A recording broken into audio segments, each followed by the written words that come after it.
It all started when summer came, and me and my three friends, Lola, Katie, and Jennifer, were all planning to go camping.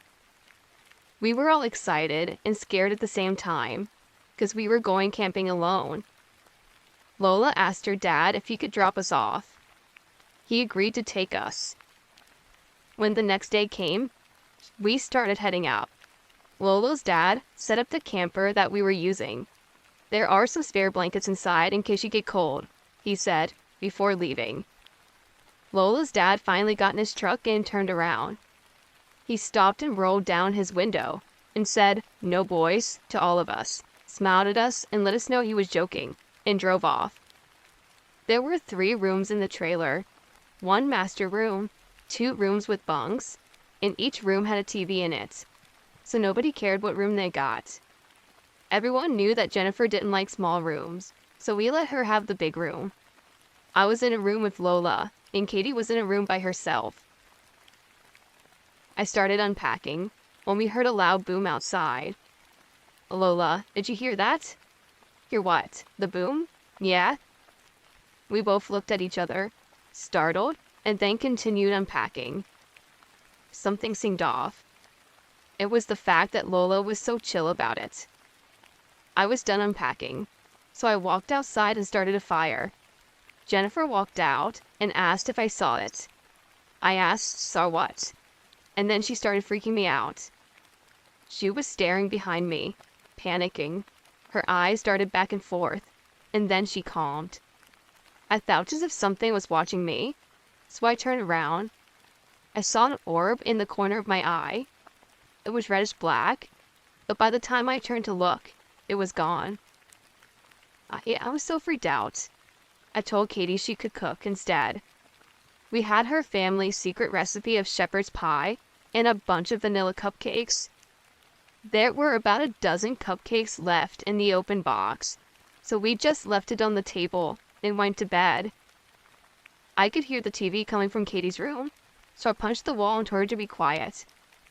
Right after I said it, everything went quiet, except for a small scream in the distance. It didn't sound human. It gave me chills that ran down my spine. I dozed off, but woke in the middle of the night from hearing someone in the kitchen. I woke up Lola, then we walked out into a small hallway that led into the kitchen. I saw Jennifer sitting on the table, staring straight ahead. Something touched me. I jumped and realized it was just Katie, seeing what was making the weird sounds. Jennifer was really creeping me out. She never stared into space this often. But then I noticed something in the corner of my eye. It was the shadowy figure. It was staring at Jennifer and slowly turning to face me and Katie. I froze. Katie froze. Jennifer then looked at us, as if being mind controlled.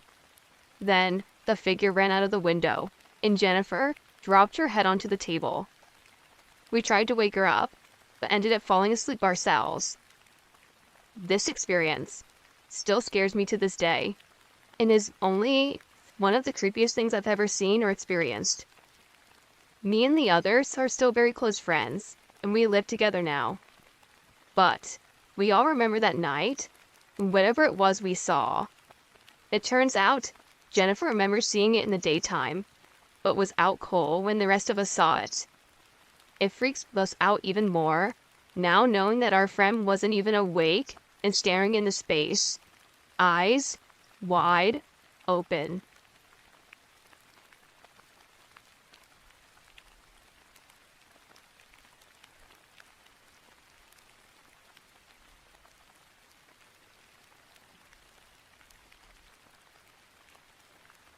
I live right next to a Navajo reservation, and I've made friends with many of the people there my age.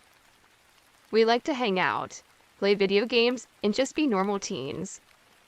I walk over a lot, since my best friend lives a little less than a mile away from me. This isn't a long trek, and usually takes me about 25 to 30 minutes. I've made this trip dozens of times, and have grown very comfortable with it. I know the people along the way, so I'm not scared or on edge. There is a patch of forest, however, about midway there. It's a little unnerving sometimes. There is always that feeling of being watched. This was a regular occurrence for me, so I tried to just ignore it and shake it off as my mind was playing tricks as me.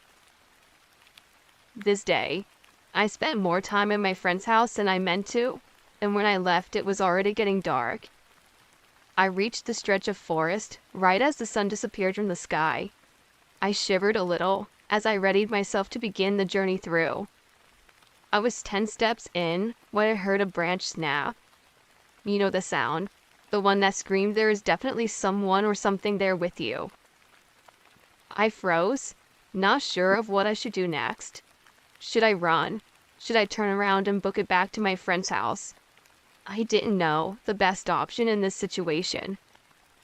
I whispered, "Hello?"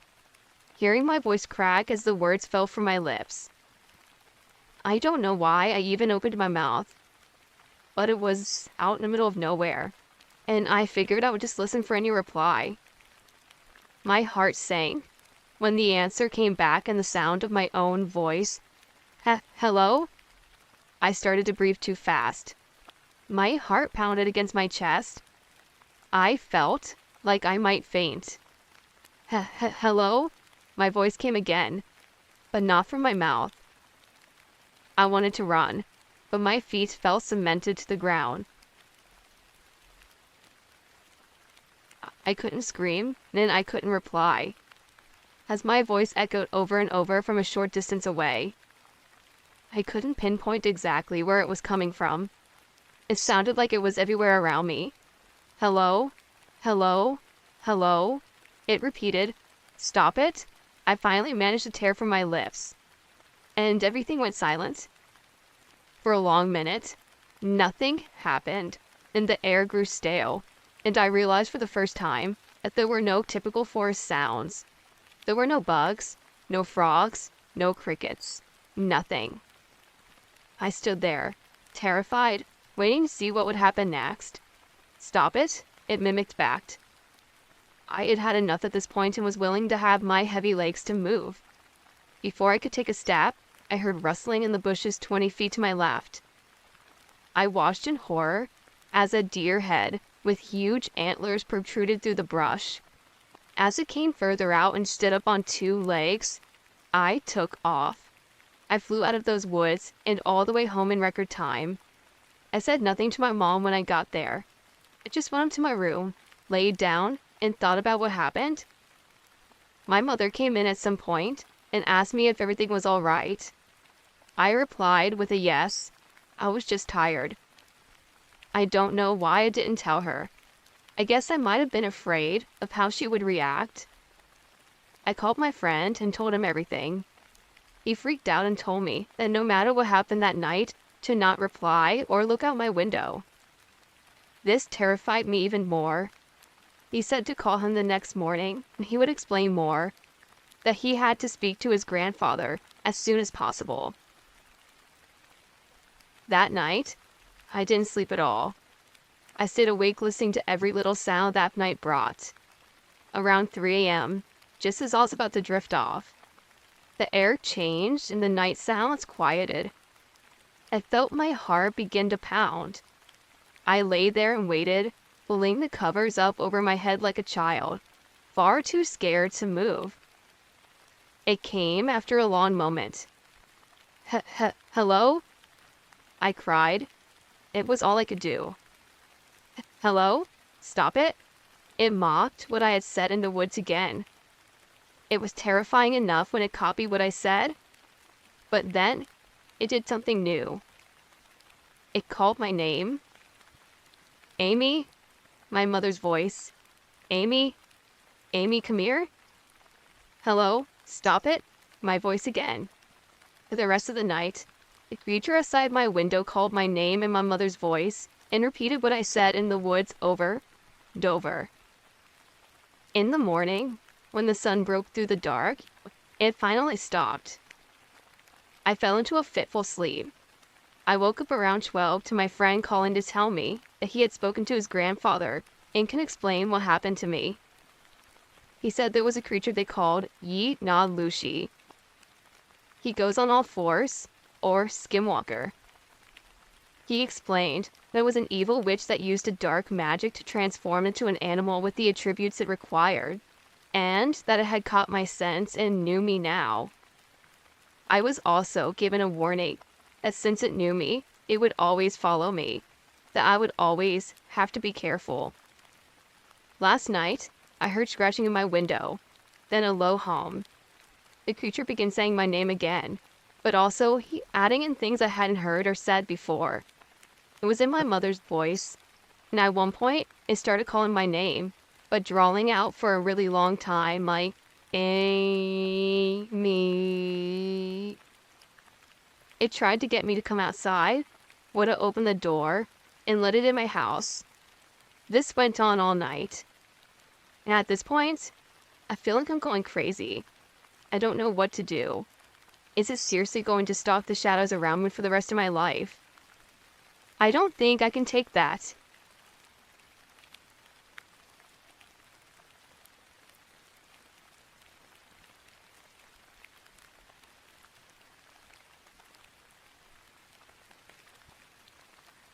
This is a true story.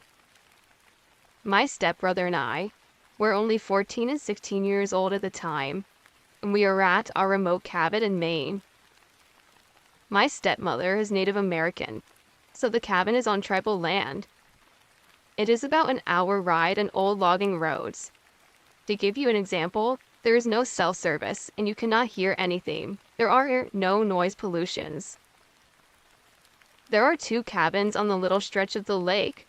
One to the left of us is run down, and the one to the right of us is kept up but not the nicest. I always carry my 20-gauge shotgun when up there to kill small birds and rabbits. I had just gotten my .40 Smith & Wesson as my birthday present and thought I was very cool walking around with it on my hip. I'd pour it out and shoot it at trees. I got pretty good before the trip. It was the first night my father always brings out the generator, so we had power for the nights. The first night was fine with no incidents.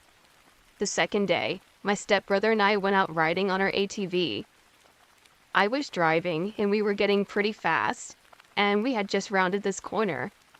To the side of the road, I noticed a man, and the first thing that stuck out about him was his facial hair. His beard was stained with a dark red-like substance, like he had been eating something bloody.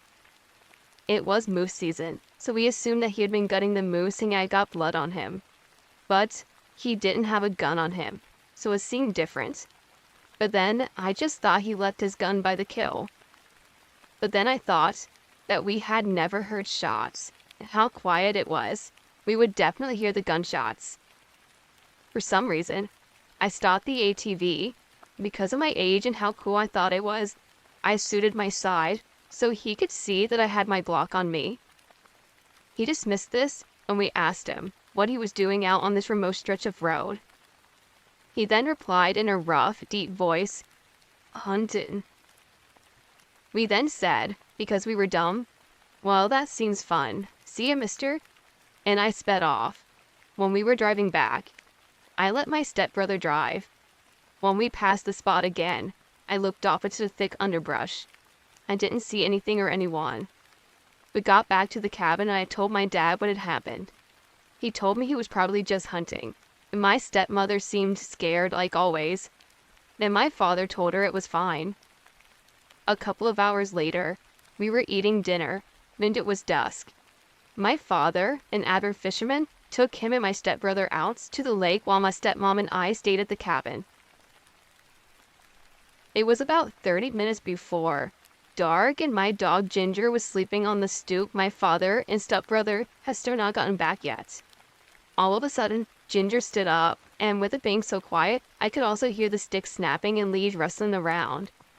My mom was inside and didn't do anything when Ginger barked. I, being the cool young kid, but also very scared of being so far out in the woods, ran into the cabin, got my stepmother, and told her what was going on. She told me don't scare her. but I reassured her I was not and to go down to the lake and to call for my dad. I was now scared because there was a little too no light and the generator was not on. We had not started the fire yet. I yelled for Ginger to come back, and she did, but she had a little bit of odor on her which seemed to be different to me. But because of what was going on, I was so focused on the woods, I didn't think much of it. My father came up from the lake with a bass in his hand and told me it was an animal and not to scare my stepmom like that. I told him it was not a joke, and I thought it was that guy from the road earlier. He then said, "Okay, there's a flashlight, go find out." I was skeptical, but I grabbed the flashlight from his hand and went out with Ginger. As soon as I entered the trees, I drew out my gun, clicked off my safety and pointed the flash in the direction of the sticks breaking. Ginger then froze. The hair on her back stood up, and she then growled a deep growl. And I watched from the back of a tree as the man stepped out at this point. I was thinking to myself, he's fucking stalking us. What the hell do I do? Do I shoot him and demand to see his hands? I just shouted at him.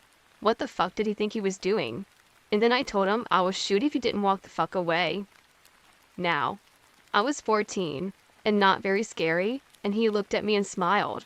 And the way he smiled with his decaying teeth was so disgusting. And the way he looked at me like I was nothing, it sent chills down my spine. Ginger then barked very loud, and I screamed to my dad, "Help, get the guns." The man then almost tried to lunge at me. I shot it and hit him in the upper shoulder. It didn't even seem to stop him. I then turned and ran, and Ginger was hot on my heels. The man was still charging at me. I kept screaming and just running so hard. I was so scared. He wasn't going to stop. My dad then ran out with a Cav 9mm in his hand. All he could see was the flashlight going up and down as my arms were pumping running from the man. I was just about to get to the dirt driveway when another man came from behind the huge boulder.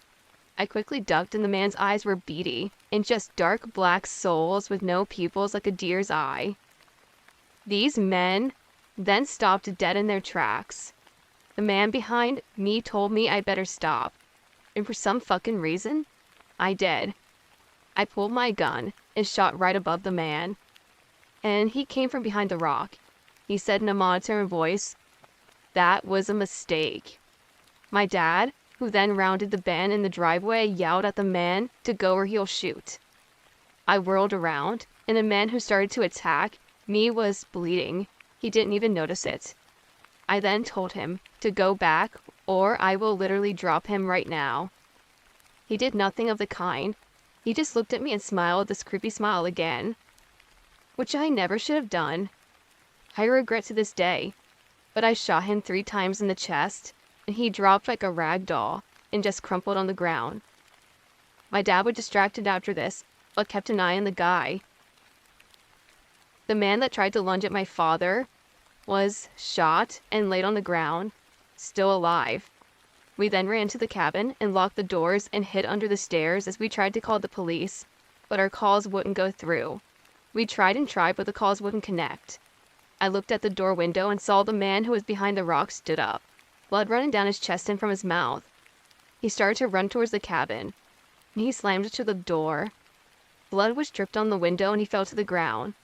He then stood up and punched the glass with his fist as it shattered.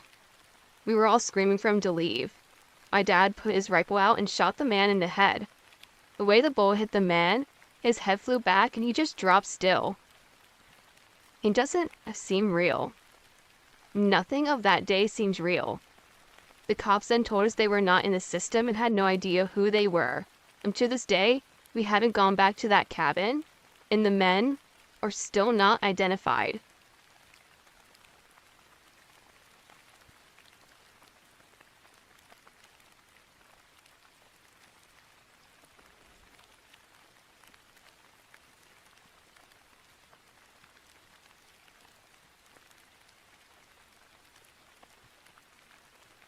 I am a very spiritual man.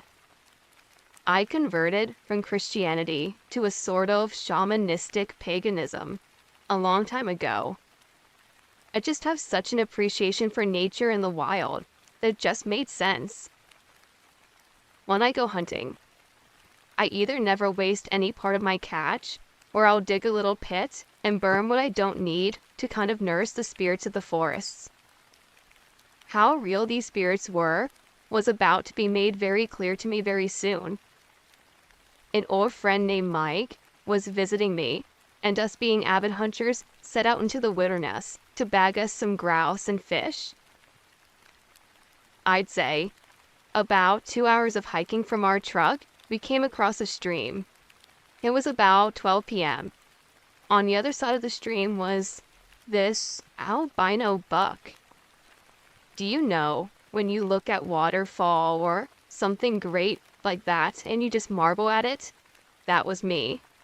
Mike, on the other hand, immediately picked up his rifle and took aim. I pushed his arm away just as he was about to fire, and the deer got startled and ran away. Mike spent the next 30 minutes cursing me out as I explained I couldn't let him kill such a beauty. We had a pretty successful afternoon. We had 5 birds between us, and we just got done setting up camp, not far from a river. It was going to get dark, I'd say around 7 or 8 p.m., and we just got done cooking one of the birds at 5 a.m. It was going to get dark, I'd say around 7 to 8 p.m., and we just got done cooking one of the birds at 5 p.m. We were talking, and all of a sudden, we hear crunching in the distance, like someone or something was doing a bad job of sneaking up on us. We assumed it was just some sort of scavenger that wanted in on the meal. We waited and watched as what we thought was the same albino buck come into view. As this thing happened, deep within me, it made me sick to my stomach. Mike rushed for his gun and shot it before I could say anything. Unfortunately, he got his leg, so it simply ran from us into the thick wooded area. Mike rushed after it, and I after him. It was so hard to keep up with him, where I almost ran into him, and he stopped short. Around 200 feet in front of him was a tree, and there was something peeking out from it. It was the deer, but it was much higher on the tree than it should have been. It came from around the tree, and we both got a good look at it. At least 8 to 10 feet in height, glazed over white marble eyes, meat slothing off its snout. Its front hooves looked like they had been split to form makeshift hands and fingers. Its antlers were absolutely massive, and that of an elk at least.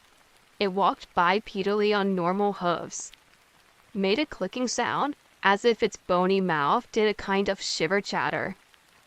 Mike screamed, "Good God, what in the fuck is that?" He readied his rifle, but this time I stopped him.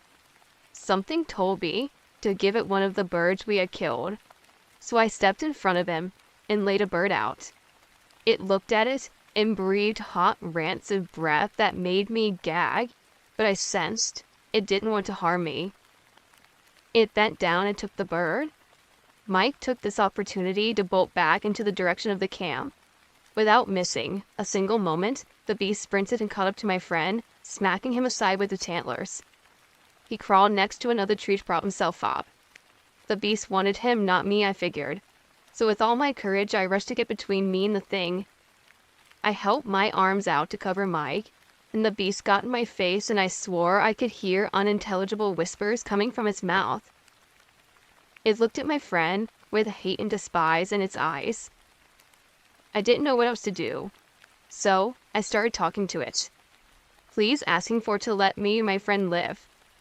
I shouted and pleaded, just repeating those words over and over, for at least 2 minutes. Then the creature focused on me again, and turned around and walked into the forest. My friend was in hysterics, crying and shaking, and I brought him back to camp as it was too dark now to trek back to the truck. I put him in the tent to sleep and sat outside the tent. Every once in a while, I would hear the same unintelligible whispers, but finally I passed out and woke up. Mike wasn't back to normal, but he wasn't insane anymore. So we packed up as fast as we could and walked 3 hours back to the truck.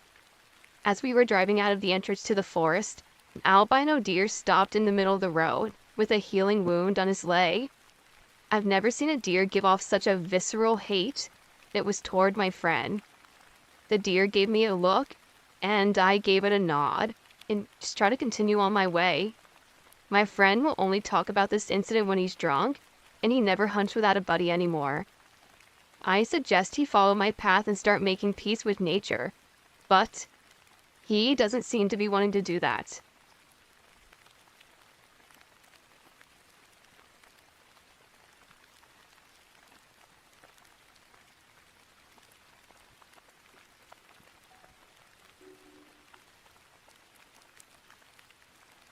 So, this happened when I was 14.